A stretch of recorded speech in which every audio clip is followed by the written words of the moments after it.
옛날 야담에 다시 오신 것을 환영합니다. 여러분, 지독한 가난과 불행 속에서도 전혀 예상치 못한 방식으로 행운이 미소 지을 수 있다고 믿으시나요?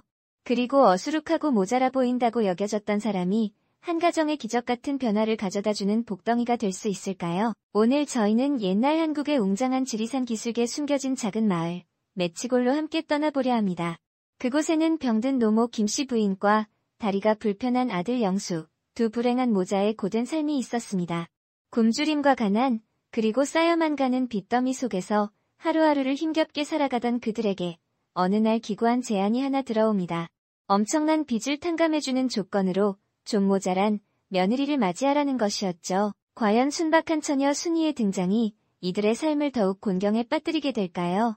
아니면 아무도 알아보지 못한 그녀가 바로 상상도 못할 기적을 가져다줄 복덩이였을까요? 이 이야기를 통해 이 놀랍고 감동적이며 인정 넘치는 여정을 함께 탐험해보시기 바랍니다. 태고의 신비를 간직한 채 웅장하게 솟아있는 지리산, 그 깊은 산자락이 매봉고개 아래로 흘러내려 숨겨놓은 듯한 작은 마을 매치골이 있었습니다. 매치골은 이름처럼이나 척박하고 외진 곳이었습니다. 마을로 들어서는 길은 험준한 산비탈을 끼고 구불구불 이어져 한 번 장에 다녀오려면 꼬박 하루해가 짧을 지경이었습니다. 겨울은 또 어찌나 길고 매서운지 사람들은 매치골을 일러해는 남보다 3번 늦게 떠오르고 가난과 시름은 3번 먼저 찾아오는 땅이라 수군거렸습니다. 매봉고개를 넘어온 칼바람은 마을의 희망마저 얼려버릴 듯 사납게 울부짖곤 했습니다. 그 매치골에서도 가장 외진 구석, 마치 금방이라도 무너져 내릴 듯한 바위 절벽 아래 흙먼지만 풀풀 날리는 초가삼간 한 채가 위태롭게 붙어 있었습니다. 바람이라도 세게 불면 날아갈까, 비라도 쏟아지면 주저앉을까 위태로운 그 집에는 오랜 병고에 시달리는 노모 김씨 부인과 그녀의 하나뿐인 아들, 어릴 적 얻은 병으로 평생 다리를 저는 영수가 그림자처럼 살고 있었습니다. 영수는 5살 무렵 지독한 열병을 앓고 난 뒤 왼쪽 다리가 오그라들어 평생 한 번도 땅에 온전히 발을 딛고 반듯하게 걸어본 적이 없었습니다. 그럼에도 불구하고 영수는 홀어머니를 봉양하고 굶주림을 면하기 위해 그 성치 않은 다리로 매일같이 지게를 지고 가파른 산을 오르내렸습니다. 남들보다 배는 더 힘겹게 옮기는 나무 땅이었지만 그 무게보다 모자에 끼니를 걱정하는 마음의 무게가 그의 어깨를 더욱 짓눌렀습니다. 해가 뜨기 전 집을 나서 별을 보고 돌아오는 날이 부지기수였고 한 걸음 한 걸음 절뚝이며 옮길 때마다 약한 다리에서는 끊어질 듯한 통증이 밀려왔지만 행여 노모가 굶을세라 그는 이를 악물고 고통을 삼켰습니다. 그의 지게에 실린 나무찜이 아무리 가벼울지라도 영수의 고단한 삶의 무게는 천근만근보다 더했습니다. 어머니 김씨 부인 또한 성한 곳 하나 없는 병든 몸이었지만 아들의 무거운 짐을 조금이라도 덜어주고자 동특이 무섭게 바구니를 옆에 끼고 집을 나섰습니다. 봄이면 아직 찬 기운이 가시지 않은 산빛 아래서 손이 곱아 터지도록 나무를 캐고 여름이면 땡볕 아래 익은 산딸기나 머루, 달에 같은 자잘한 열매들을 한 알 한 알 따 모았습니다. 가을이면 경쟁하듯 산을 누비는 다람쥐와 새들을 피해 간신히 밤이며 도토리를 주워 담았습니다. 그러나 온 산과들이 하얀 눈으로 뒤덮이고 매서운 북풍만이 빈들을 휘감는 겨울이 오면 그녀의 거친 손은 갈 곳을 잃었습니다. 눈 위에 하염없이 찍힌 발자국만이 그녀의 고된 하루를 말해줄 뿐 빈 바구니와 함께 텅 빈 손으로 돌아오는 날들이 허다했습니다. 아궁이에 불을 지필 땔감도 손에 넣고 끓일 한 줌의 곡식도 없는 날이면 굶주림의 고통은 뼛속까지 시리게 파고들었습니다. 그런 날이면 모자는 멀건 물로 배를 채우고 서로의 온기에 기대어 시린 밤을 지새워야 했습니다.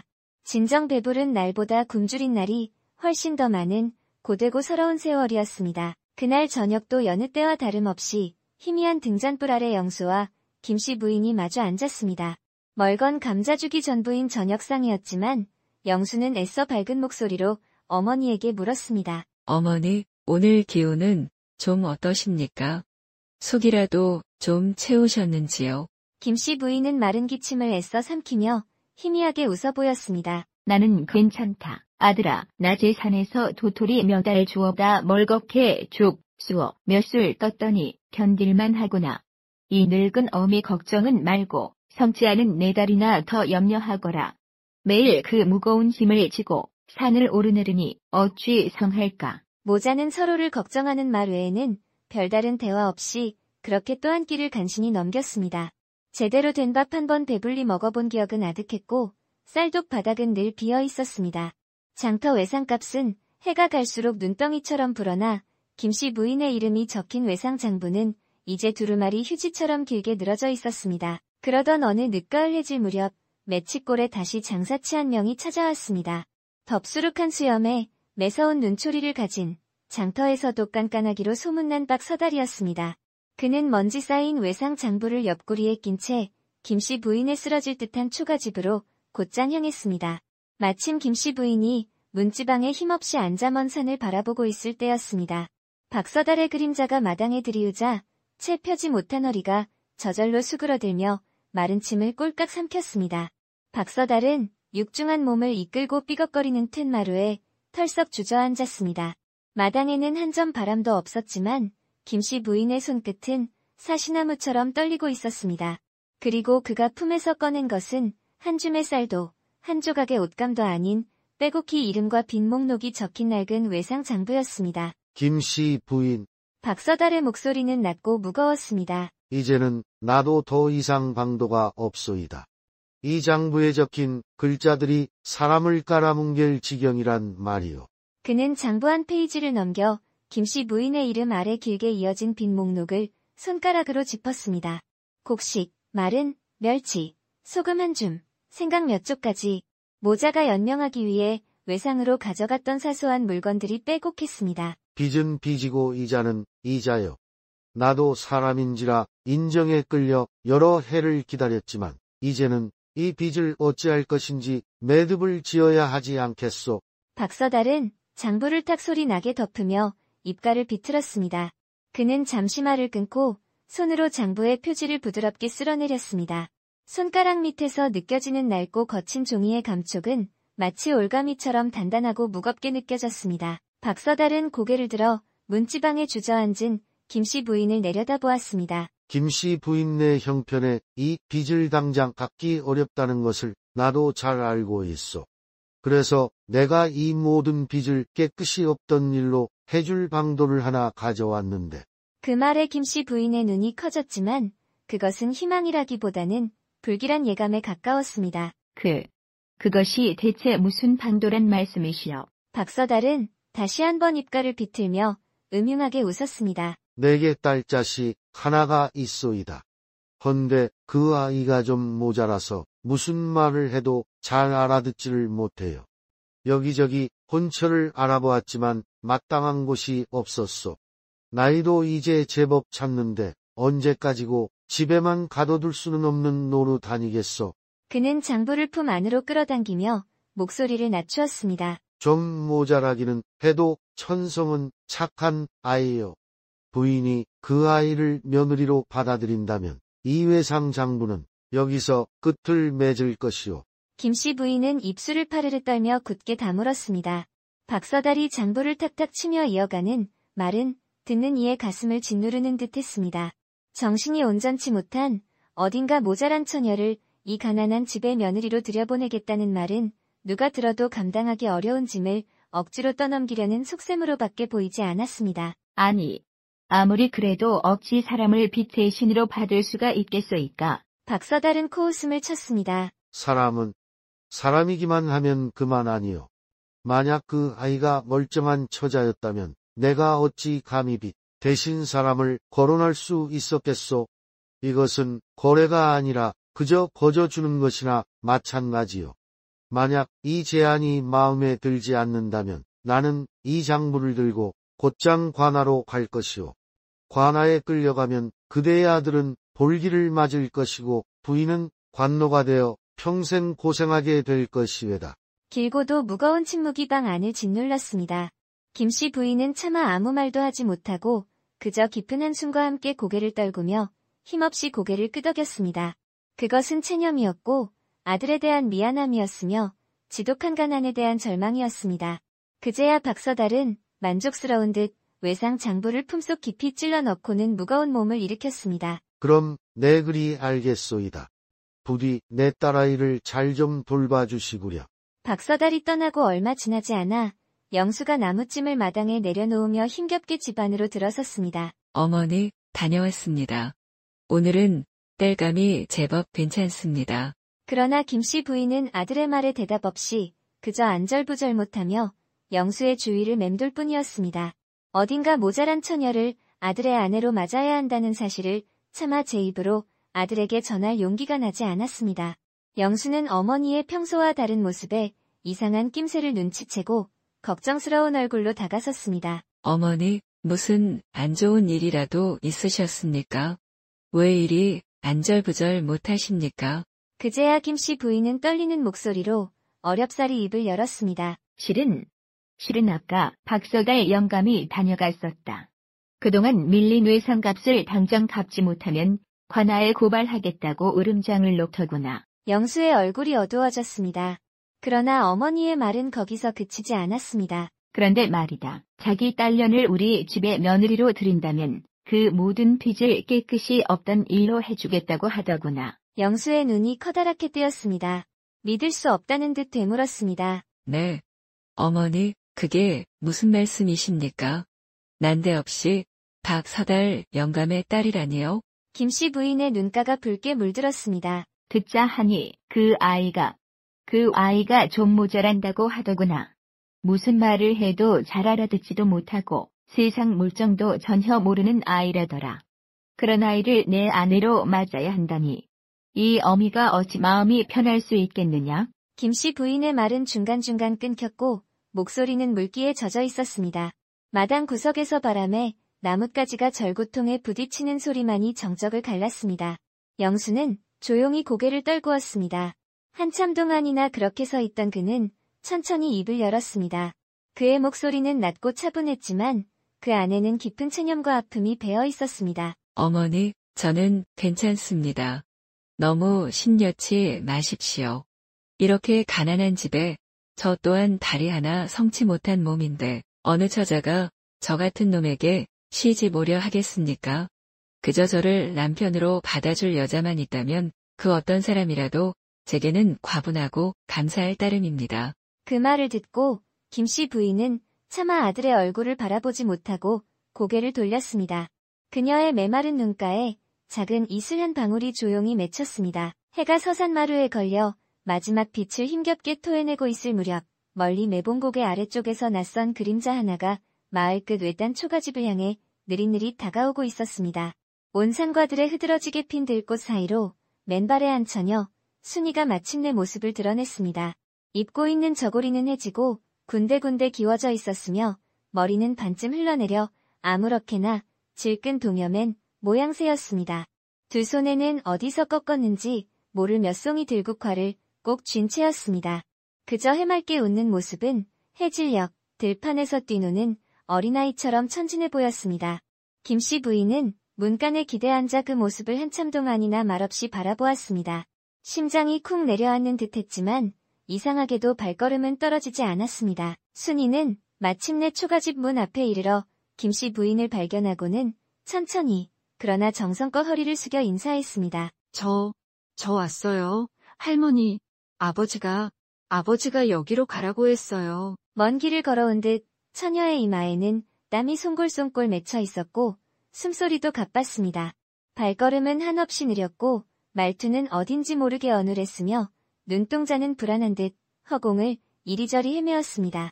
누가 보아도 세상 물정에 어둡고 어딘가 부족한 아이임이 분명했습니다. 네, 아버지가 이리로 오라고 하더냐? 김씨 부인이 조심스럽게 물었습니다.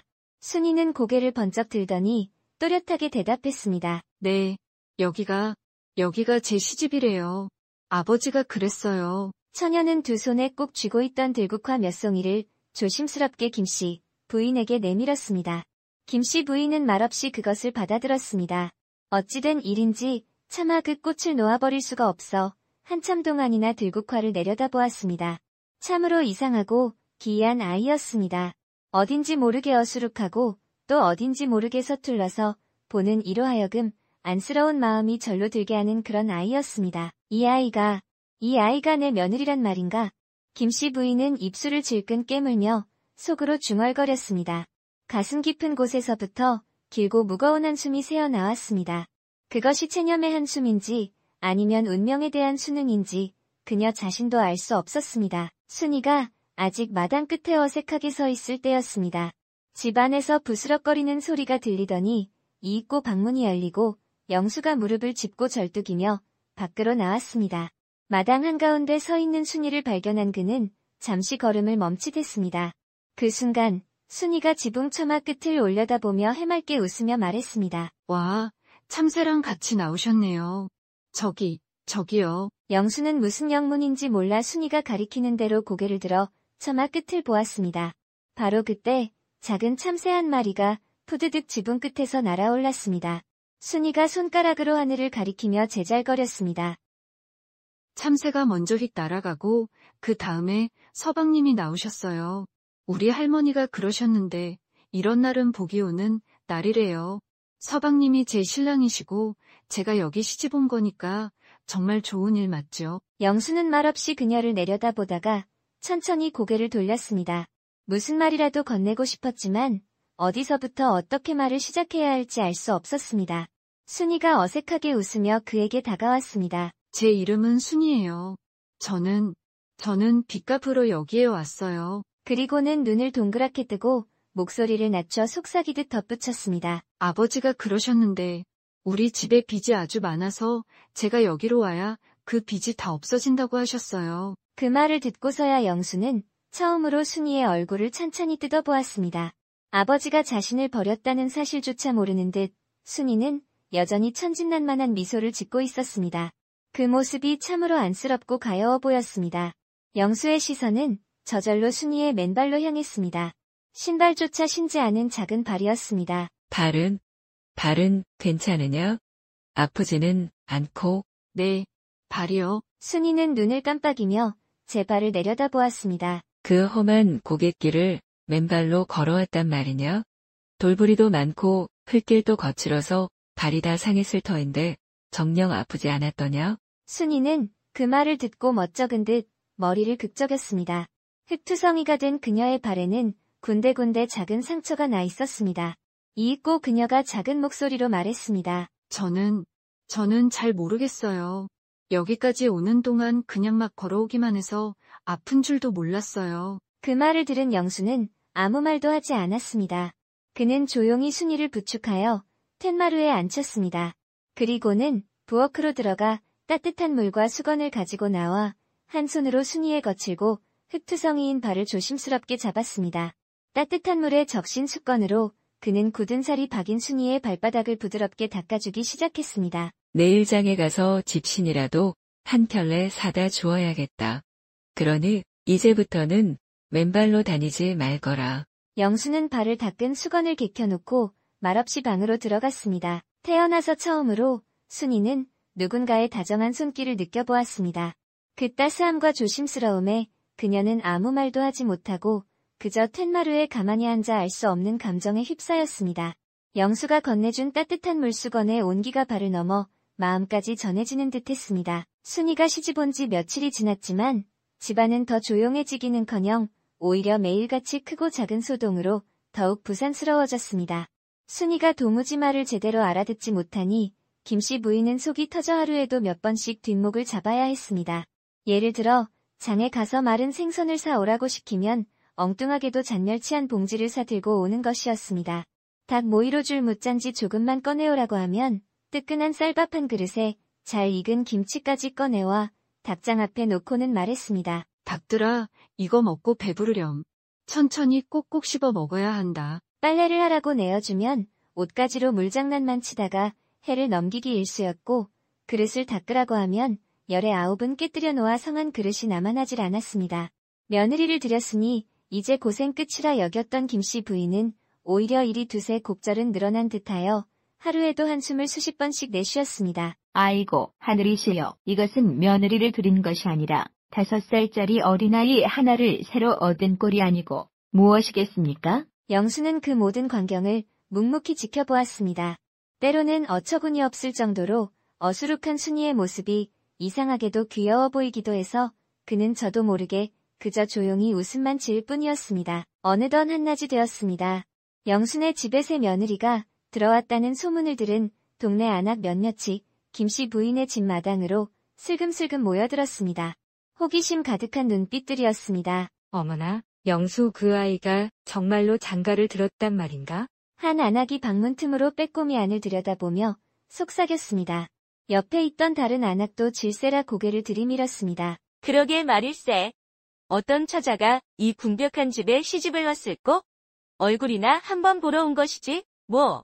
마당에서 빨래를 널던 김씨 부인은 아낙들을 발견하고는 얼굴이 하얗게 질렸습니다. 그녀는 순이가 또 무슨 어처구니 없는 말이나 행동을 할까봐 마음이 조마조마했습니다. 행여나 이웃들이 자기 며느리가 좀 모자라다는 것을 눈치챌까봐, 그리고 아무리 사정이 어려워도 어찌 저런 아이를 다리 병신 아들에게 짝지어줄 수 있냐며 뒤에서 수군거릴까봐 두려웠습니다. 당장이라도 방으로 숨고 싶었지만 사람들 앞에서 그런 내색을 할 수는 없었습니다. 김씨 부인은 애써 마른 웃음을 지으며 아낙들을 툇마루로 안내했습니다. 그리고는 조용히 순이를 부엌으로 불렀습니다. 아가야, 손님들이 오셨으니 어서 점심상을 차려야겠다. 집에 있는 것이 변변찮지만 그래도 있는 대로 차려서 보기 좋게 내오너라. 알겠느냐? 꼭 보기 좋게 말이다. 알아들었지? 순이는 눈을 몇 번 깜빡이더니 고개를 끄덕였습니다. 보기 좋게요. 네, 알겠습니다, 어머님. 집에는 변변한 쌀 한 톨 없었고 그저 한 줌 남은 콩과 마른 된장, 조금, 그리고 말린 도라지 뿌리 몇 개와 고구마 3개가 전부였습니다. 순이는 잠시 무언가를 골똘히 생각하더니 고구마 3개를 삶아 조심스럽게 절구에 넣고 찢기 시작했습니다. 이렇게 찢으면 꼭 떡처럼 되겠지? 순이는 그렇게 생각하며 열심히 고구마를 찢었습니다. 그러다 그만 옆에 놓아두었던 삶은 조 한 그릇을 실수로 엎지르고 말았습니다. 한 줌의 조가 찢고 있던 고구마 위로 우수수 쏟아졌습니다. 아이쿠, 이걸 어쩌면 좋아. 에잇, 모르겠다. 그냥 다 섞어버리자. 순이는 맨손으로 쏟아진 조와 고구마를 한데 뒤섞어 마저 버무렸습니다. 잠시 후 순이가 조심스럽게 음식상을 들고 나왔습니다. 상 위에는 멀건 호박잎국, 정체 모를 고구마떡 몇 조각, 된장을 발라 구운 듯한 말린 도라지, 그리고 콩이 드문드문 섞인 조밥 한 그릇이 전부였습니다. 그 밥상을 본 김씨 부인은 속이 바싹바싹 타들어가는 것 같았습니다. 저것이 또 무슨 해괴한 음식이란 말이냐? 아이고, 저걸 사람들이 먹을 수나 있을지 모르겠구나. 한 동네 아낙이 먼저 조심스럽게 고구마떡 한 조각을 집어 입으로 가져갔습니다. 잠시 맛을 음미하던 그녀의 얼굴에 놀라운 표정이 떠올랐습니다. 순이가 우연히 조를 섞어 만든 그 고구마떡은 은은한 단맛에 톡톡 터지는 조의 식감이 더해져 씹을수록 구수하고 쫀득한 맛이 일품이었던 것입니다. 어머나 세상에, 이것이 대체 무엇인고? 씹을수록 톡톡 터지는 것이 있으면서도 맛이 기가 막히게 좋네. 이 떡은 그냥 고구마만 넣은 것이 아닌 게지? 아가야, 이런 건 어디서 배워왔느냐? 순이는 고개를 숙이고 부끄러운 듯 작은 목소리로 대답했습니다. 그것이 저는 배운 것이 아니었고 아까 고구마를 찢다가 옆에 있던 조 그릇을 그만 엎질러서 아까워서 그냥 한 대에 섞어버렸습니다. 그 말에 동네 아낙들은 그만 와르르 웃음을 터뜨렸습니다. 아이고, 배꼽이야. 실수를 했는데 이런 맛이 다 나온단 말이냐? 어지간한 잔치떡보다도 훨씬 맛이 좋구나. 정말 그렇네. 이 고구마떡은 장에 내다 팔아도 없어서 못 팔 지경이겠어. 이 집 며느리 손맛이 보통이 아니구먼. 국도 달고 이 도라지 구이도 맛이 아주 그만일세. 다른 아낙들도 연신 고개를 끄덕이며 칭찬을 아끼지 않았습니다. 김씨 부인은 어리둥절한 표정으로 아낙들과 순이를 번갈아 쳐다볼 뿐이었습니다. 김씨 부인은 마당 한가운데 멍하니 서서 그 광경을 지켜보았습니다. 그녀는 믿을 수 없다는 듯 속으로 중얼거렸습니다. 이럴 수가. 나는 그저 구색이나 맞추라고 점심상을 차리라 했을 뿐인데 이것이 이토록 사람들 입맛에 맞을 줄이야 어찌 알았겠는가. 참으로 꿈에도 생각지 못한 일이로구나. 김씨 부인은 마당에 넉나간 사람처럼 서서 이제는 빈 그릇들을 치우고 있는 순이의 뒷모습을 한참 동안 바라보았습니다. 그리고는 저도 모르게 나지막이 혼잣말을 내뱉었습니다. 정말이지. 알다가도 물을 나이로구나. 그녀는 가볍게 고개를 내저으며 방으로 들어가려다 다시 한번 순이 쪽으로 고개를 돌렸습니다. 순이는 여전히 해맑은 미소를 머금은 채 사람들이 다 먹고 난 빈 그릇과 젓가락을 정성스럽게 치우고 있었습니다. 그 모습이 어딘지 모르게 김씨 부인의 마음 한구석을 건드리는 듯했습니다. 그 일이 있고 며칠 지나지 않아 매치골에는 거센 장마가 시작되었습니다. 하늘에 구멍이라도 뚫린 듯 밤낮으로 비가 억수같이 쏟아져 내렸습니다. 김씨 부인의 집 마당 옆 작은 밭은 순식간에 물에 잠겨버렸고 애써 뿌렸던 호박씨들은 흙탕물 속에서 모두 썩어버리고 말았습니다. 김씨 부인의 한숨은 더욱 깊어졌습니다. 그런데 실로 놀라운 일이 벌어졌습니다. 순이가 실수로 호박씨를 뿌렸던 이 영감에 버려진 밭은 이상하게도 물이 금세 빠져나갔습니다. 며칠이 지나자 그 척박한 땅에서 파릇파릇한 새싹들이 고개를 내밀기 시작하더니 이내 튼실한 줄기가 하늘을 향해 쭉쭉 뻗어나가기 시작했습니다. 그 밭은 본래 돌멩이가 많고 벌레가 들끓어 이 영감조차 손을 놓아버리고 몇 해째 묵혀두었던 땅이었습니다. 그해 여름 이 영감에 버려졌던 밭에는 믿을 수 없을 만큼 많은 호박들이 산더미처럼 열렸습니다. 누렇게 잘 익은 호박들이 밭고랑마다 가득했습니다. 온 마을 사람들이 신기한 구경이라도 난 듯 그 밭으로 몰려들었고 장터에서는 순이에 대한 이야기로 떠들썩했습니다. 아니, 영순의 그 새댁 손에 무슨 신통력이라도 있는 것인가? 그러게 말일세. 그 아이가 어수룩한 것이 아니라 실은 복덩어리가 굴러들어온 것이었어. 사람들은 저마다 한마디씩 거들며 순이의 알 수 없는 능력에 감탄했습니다. 영수가 다리가 불편하여 힘들어하는 굳은 일들은 언제나 순이가 발벗고 나서서 도왔습니다. 그녀는 힘든 내색 하나 없이 묵묵히 영수의 곁을 지켰습니다. 그러던 어느 날 두 사람이 함께 산에 나무를 하러 올라갔을 때였습니다. 순이가 갑자기 땅바닥에 주저앉아 나뭇가지로 흙을 콕콕 쑤시며 장난을 치기 시작했습니다. 순이야, 어서 나뭇가지를 주워야지. 거기서 언제까지 그러고 놀 것이냐? 조금 떨어진 곳에서 절뚝이며 마른 가지를 모으던 영수가 나지막이 말했습니다. 순이는 해맑게 웃으며 고개를 끄덕였습니다. 그러고는 갑자기 온 힘을 다해 나뭇가지를 땅속 깊이 푹 쑤셔 넣었습니다. 순간 마치 새가 우는 듯한 기이한 소리가 땅속에서 울려 나왔습니다. 순이는 깜짝 놀라 눈을 동그랗게 뜨고는 맨손으로 그곳에 흙을 파헤치기 시작했습니다.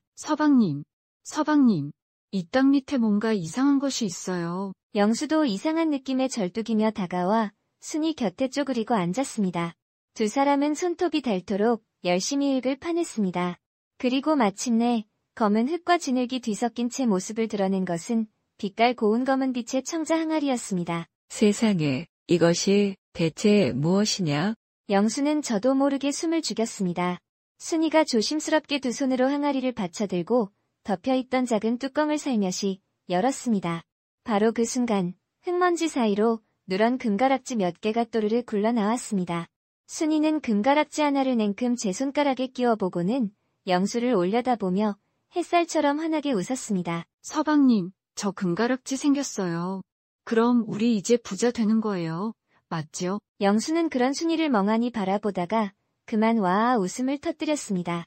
순이는 금가락지를 손에 꼭 쥔 채였고 영수는 흙이 가득 담긴 청자 항아리를 조심스럽게 들고 산을 내려왔습니다. 두 사람이 흙투성이가 된 채 비틀거리며 마당으로 들어서자 툇마루에서 무언가를 뒤적이던 김씨 부인이 눈살을 찌푸리며 말했습니다. 아니, 너희 둘은 어쩌다가 또 이리 흙먼지를 뒤집었었느냐? 김씨 부인은 눈을 가늘게 뜨고 다가왔고 순이가 냉큼 손가락에 낀 금가락지를 내밀어 보였습니다. 어머님, 제가 산에서 땅 파다가 이거 찾았어요. 영수도 조심스럽게 들고 온 청자 항아리를 마루에 내려놓았습니다. 항아리 안에는 흙먼지 사이로 옛날 엽전 면잎과 금가락지가 반짝이고 있었습니다. 김씨 부인은 눈이 휘둥그레져서 두 손으로 입을 가렸습니다. 아이고, 세상에나. 이것들이 다 어디서 난 것이냐? 땅속에서 나왔어요. 제가 나뭇가지로 땅 파고 놀다가 찾았어요. 순이가 멋쩍은 듯 웃으며 말했습니다. 한참 동안이나 벌어진 입을 다물지 못하던 김씨 부인은 이윽고 순이의 두 손을 와락 붙잡았습니다. 그녀의 목소리는 기쁨과 감격으로 떨리고 있었습니다. 내 예쁜 아가야, 우리 순이야. 아이고, 세상에 이런 복덩이가 우리 집에 굴러 들어왔구나. 이 늙은 어미가 그것도 모르고. 김씨 부인은 금반지를 낀 순이의 손을 어루만지며 환하게 웃었습니다. 순이는 마당에서 좋아서 어쩔 줄 모르고 팔짝팔짝 뛰며 춤을 추었습니다. 그 모습을 지켜보던 영수가 조용히 어머니 곁으로 다가와 나지막이 속삭였습니다. 어머니, 순이를 자세히 보면 그리 어수룩하지만은 않은 것 같습니다. 저 아이가 사물을 보는 눈썰미가 보통이 아닙니다. 영수는 멋쩍은 듯 웃으며 말을 덧붙였습니다. 김씨 부인이 고개를 돌려 영수를 바라보았습니다. 아들의 얼굴에는 순이에 대한 말로 다 표현할 수 없는 깊은 고마움과 애정이 어려 있었습니다. 잠시 아무 말 없이 순이를 바라보던 김씨 부인은 이윽고 빙그레 웃으며 마치 혼잣말처럼 중얼거렸습니다. 허여. 그러게 말이다. 내가 하마터면 굴러 들어온 복덩이를 제 발로 걷어찰 뻔했구나. 따사로운 봄, 햇살이 맺히골 작은 골목길을 가득 채웠습니다. 순이의 천진난만한 웃음소리는 담장을 넘어 마을 끝까지 맑고 청아하게 울려 퍼졌습니다. 그 웃음소리는 마치 가난과 시름을 잊게 하는 행복의 주문과도 같았습니다. 네, 이렇게 맺히골 마을 영순의 가족에게 순이가 가져다준 기적 같은 이야기가 막을 내렸습니다.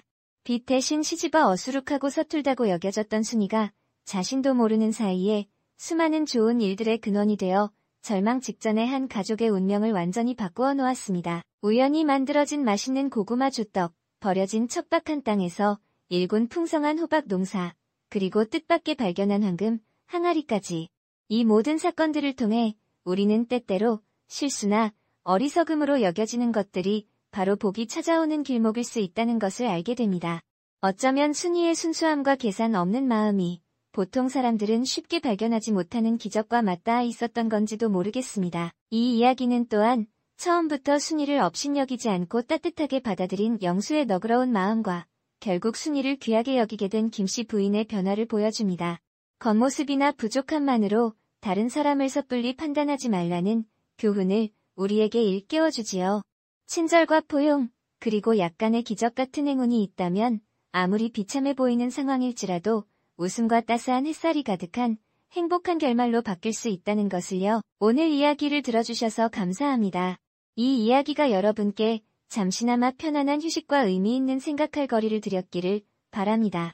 이야기가 마음에 드셨다면 좋아요와 공유를 잊지 마시고 다른 흥미로운 민담들을 놓치지 않도록 채널 구독도 꼭 눌러주세요. 그럼 안녕히 계시고 다음 영상에서 다시 뵙겠습니다.